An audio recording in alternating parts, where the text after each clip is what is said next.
This time on Backshed, we're bringing back the big block powered EH Holden. But she's hurt. Let's see how bad.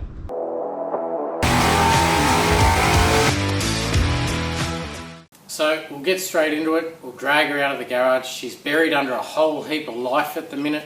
Somewhere underneath the pool floaties and the bikes and the pottery wheels and is my EH. But let's get all this life off of the EH, get it out, wash it up, let's get into it.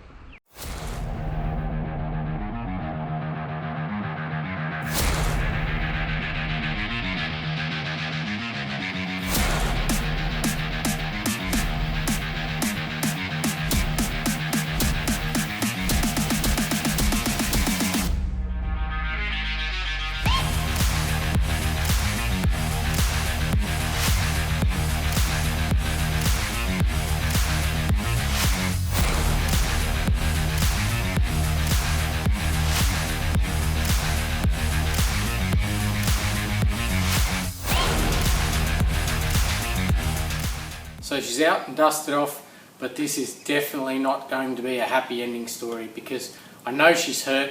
Now I've had this old girl since I was 16 years old. Last time I drove was 2018 when we took her on 8th mile drags, and as great a day as it was, she didn't fare well out of it. First couple of runs you could tell I wasn't happy. Just sluggish, wouldn't go.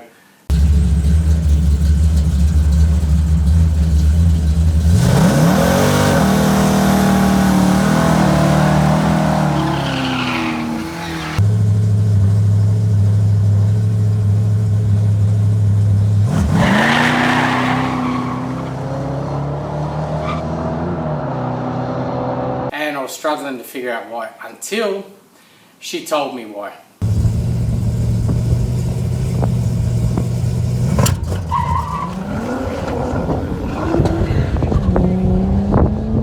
So what that is right there is lean misfire. It had developed an intake gasket leak or an unmetered air leak. Unmetered meaning it's underneath the carburetor. Any air coming through the carburetor is metered. Now I threw a heap of jets at it to get it to run. Now when I say throw some jets at it, what I mean is this is your basic Holly carburetor. This is just some junk off the shelf. You take the front bowl off and ignore the condition of it. There's your primary jets. Larger the jet adds more fuel. With the vacuum leak, I was getting unmetered air. So I was leaning out, and so I just threw a couple of extra numbers at it. We did get it to run, it still wasn't happy. It's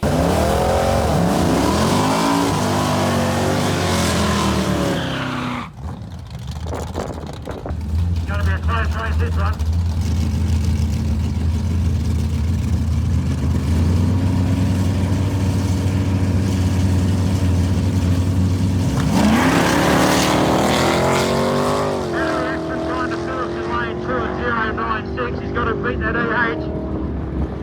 To Linda Phillips in lane 2, 768 on his 7.5 dialing. The EH had a 7.94 on his 7.8 dialing. Our fastest pass was a 7.7. Now we're talking 8th mile. But the run after that was a 7.8. The one after that was a 7.9. So she was slowly deteriorating. To make matters worse, by that time I had the shits with it and I was probably leaning on it a little hard. And that might have caused some other issues, but we'll find that out shortly. So I thought I'd better give you a quick look around the engine bay of this thing because I'm basically about to strip 90% of this out. This is 2-inch primary headers. It's a 502 cube big block, Edelbrock heads, Edelbrock manifold, Willowwood brakes. I'll show you more about this later. I'm going to start tearing into this. As I'm pulling all this apart, I may as well tell you what it is. We've got an 830 annular discharge double pumper, Edelbrock Performer manifold, and a regraphed HEI distributor. Stop talking, get into it.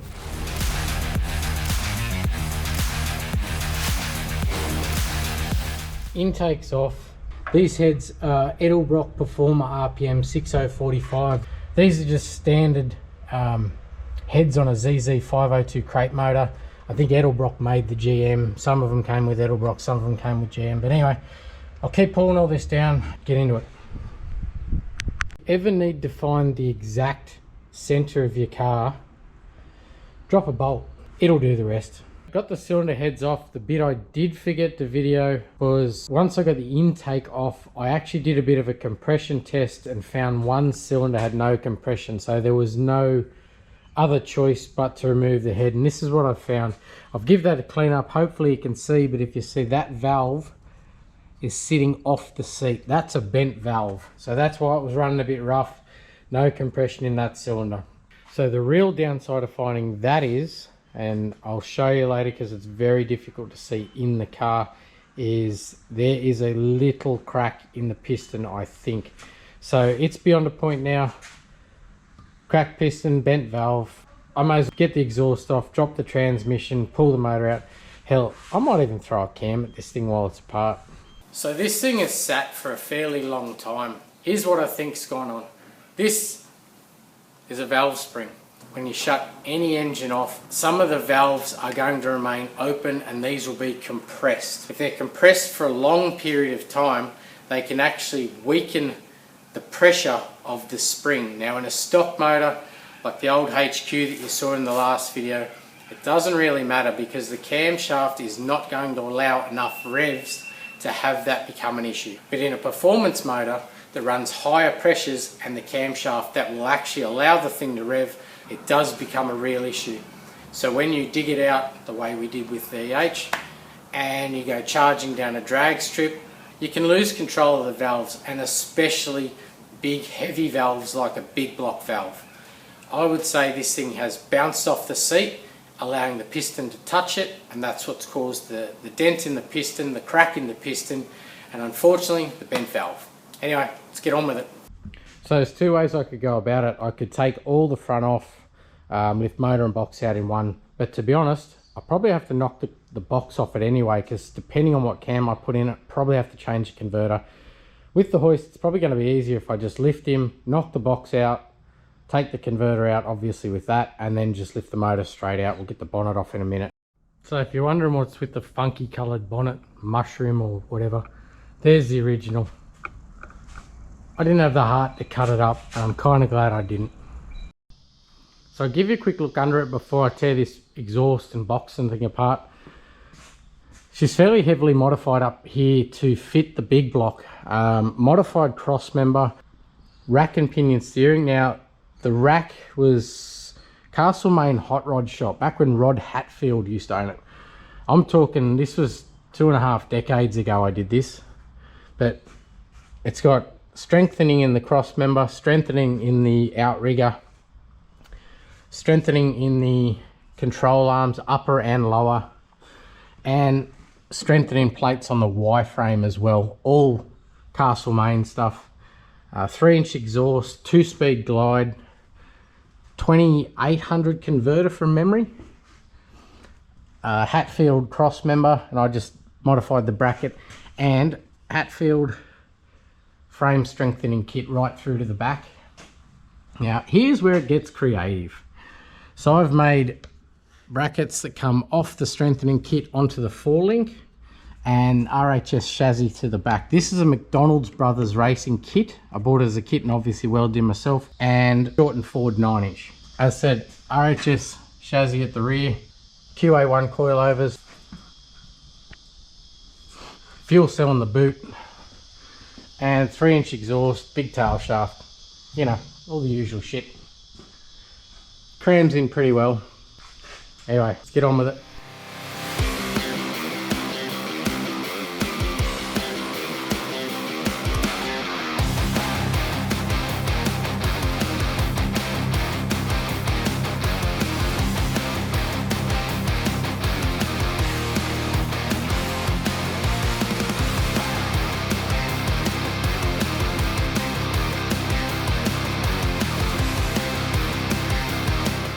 So this is the transmission jack I bought with the hoist that didn't show up in time. Ironically, I finished the XY video and it turned up the next day. Come across this a few times, really big Allen key head bolts. If you don't have an Allen key big enough, this is one way to get around it without going and buy one Allen key. Just go and find a bolt, put a nut on the end, doesn't matter what sort of nut, bottom the nut out to the thread, long socket, and tighten him up that way. Ironically, I bought the transmission jack and the hoist for a project that's coming up, not the XY engine swap, and I didn't really plan on doing so much with this one, but geez, it's been handy. Soon enough I'll get to the project that I bought the hoist for. It's a barrow swap F100.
So motor's out. See here, I don't know if you can see that, but that's a little crack in the edge of the piston. Like I said, we'll make a negative into a positive. We'll get it at the machine shop, get some new pistons in it, throw a bigger cam at it, and we'll make a bit more power. With the engine bay empty like this, thoughts do cross your mind of going back to something a little more sedate. Like, that's a 327. I could actually aim for a bit of rego if I threw that in. And we've got enough street cars. We've got the HQ, the XY that's normally sitting there. It's having a vacation in some storage while we finish off these two. And then there's Mucus as well. So I think I might have already nicknamed this one. When it was wet and the sun hit it, it's kind of a yellowy, goldy, greeny kind of colour. Kind of the same colour as something you cough up after a chest infection. So I'm calling this guy Mucus, the Mucus HQ. But like I say, this thing was never about being legal or anything like that. It started out as a pretty hot little 6-cylinder and 4-speed. Then a small block went in, and before it even finished making exhausts and plumbing it up, my favourite V8 was always a big block. And I thought, you know what? It's not about making sense, it's about putting my favourite body style at the time and definitely my favourite motor together, making something that doesn't make sense. Anyway, let's stop talking and get back into it.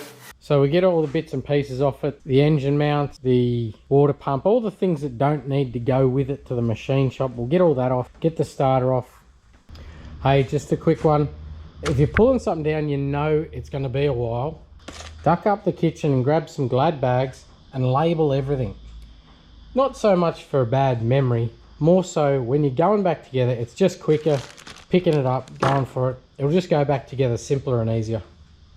If you've ever feel like you've got too much skin left on your knuckles, here's an idea to get rid of some. I can't quite get a socket in there because of the angle of it, so I've got a spanner on it, but I can't get enough leverage. Grab another spanner over the end like that, adds to your leverage like that, and push down. But bear in mind, when it goes bad quick.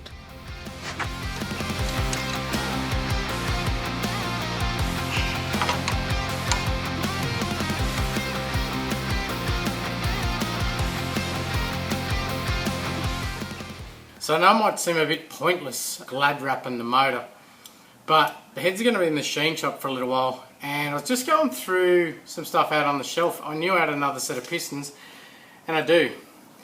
So I might actually end up pulling this thing down, measure these guys up. These guys have got 10 hours on them, dyno time only. These are the same motor as ZZ502. I might swap the pistons here and not actually send the bottom end to the machine shop, and I'll just fit the cam and the rest of the thing myself. As I said right from the start in this video, it was never going to be a happy ending. We just had to see how hurt she really was. Initially I was pretty disappointed to find the cracked piston and that, but to be honest, I'm as shallow as shit, so I'm already over that. Now I just can't wait to hear this new cam and see what it goes like. It's a very mild cam in the factory ZZ502s. I'm going to put a healthy roller in it and actually see if we can't start making some power. So that'll be the next time you see the big block EH when we hit the drag strip. Thanks for watching.